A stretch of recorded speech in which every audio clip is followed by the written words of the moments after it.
بسم اللہ الرحمن الرحیم۔ شب برات نجات کی رات۔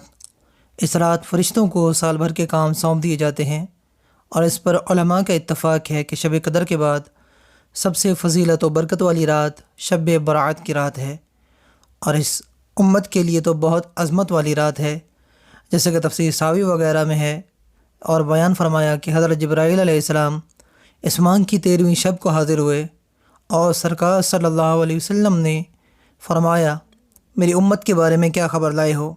عرض کی، مجھے کوئی اطلاع نہیں دی گئی، اللہ تعالیٰ اگر کوئی حکم دے گا تو میں پہنچا دوں گا۔ تھوڑی دیر کے بعد حضرت جبرائیل امین علیہ السلام پھر حاضر ہوئے اور عرض کی، یا رسول اللہ صلی اللہ علیہ وسلم، آپ کی امت میں 1/3 کی شفاعت کرنے کا حق اللہ تعالیٰ نے آپ کو دے دیا ہے۔ آپ صلی اللہ تعالیٰ علیہ وسلم نے فرمایا، باقی 2/3 کا کیا ہوگا؟ حضرت جبرائیل امین نے عرض کی کہ میں نہیں جانتا۔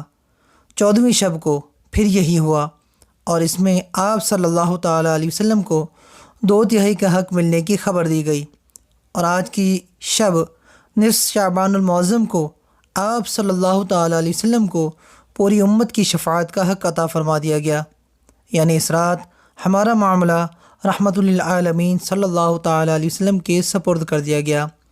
اس رات کے 4 نام ہیں: لیلۃ الرحمہ رحمت والی رات، لیلۃ المبارکہ برکت والی رات، لیلۃ البرات معافی والی رات، لیلۃ الصق کھاتے کی رات، اور بعض روایت میں لیلۃ المغفرہ مغفرت کی رات بھی آیا ہے۔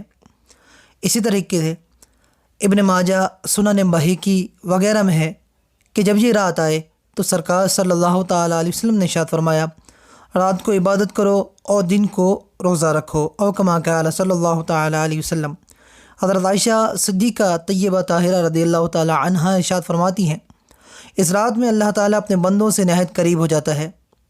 اللہ تعالیٰ زمان و مکان سے پاک ہے، یہاں قریب سے مراد اس کا علم اور اس کی رحمت ہے، جیسے کہ قرآن پاک کے اندر اللہ تبارک و تعالیٰ ارشاد فرماتا ہے، نحن اقرب الیہ من حبل الورید، ترجمہ کنز ایمان، اور ہم دل کی رگ سے بھی اس سے زیادہ نزدیک۔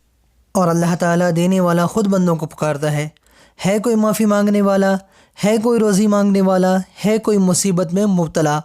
اور علماء فرماتے ہیں، اس رات اتنی رحمتیں نازل ہوتی ہیں جتنی بنی کلب قبیلہ کی بکریوں کے بال۔ اس رات سب کو معافی مل جاتی ہے سوائے چند لوگوں کے۔ اللہ تعالیٰ دعاؤں کو قبول فرمانے والا ہے، لیکن ہم نے اپنے آپ کو اہل نہیں بنایا، اور پھر شکایت کرتے ہیں کہ ہماری دعائیں قبول نہیں ہوتی۔ دعا قبول نہ ہونے کی بھی وجہ فرماتے ہیں کہ کھانا حرام، پینا حرام اور پہننا حرام، اور پھر کہتے ہیں کہ ہماری دعا قبول کیوں نہیں ہوتی۔ دعا کی قبولیت کے لیے ضروری ہے کہ توبۃ نصوحہ پر عمل پیرا ہو، یعنی اپنے گناہوں پر نادم ہو اور پکا ارادہ ہو کہ آئندہ سے یہ کام نہیں کروں گا۔ آج کی رات کے اعمال میں سے یہ بھی ہے کہ اس رات 100 رکعت جو کوئی پڑھے، اللہ تعالیٰ 100 فرشتوں کو نازل فرمائے گا۔ 30 فرشتے جہنم سے بے خوفی کی خبر دیں گے، 30 فرشتے جنت کی بشارت دیں گے، 30 فرشتے دنیا کے مصائب و آلام کو اس سے دفع کریں گے، اور 10 فرشتے شیاطین کے گمراہ کرنے سے بھی اس کو محفوظ رکھیں گے۔ سورتوں کے فضائل میں جتنی روایت آئی ہیں، اس میں قوی تر سورہ یاسین اور سورہ دخان کی ہے۔ سورہ دخان کی فضیلت یہ ہے کہ جو شخص اس کو جمعہ کی رات میں 1 مرتبہ پڑھ لے تو 70,000 فرشتے اس کے لیے دعائے مغفرت کرتے رہیں گے۔ شب جمعہ کو پڑھے تو اس کی بخشش و مغفرت کر دی جائے گی۔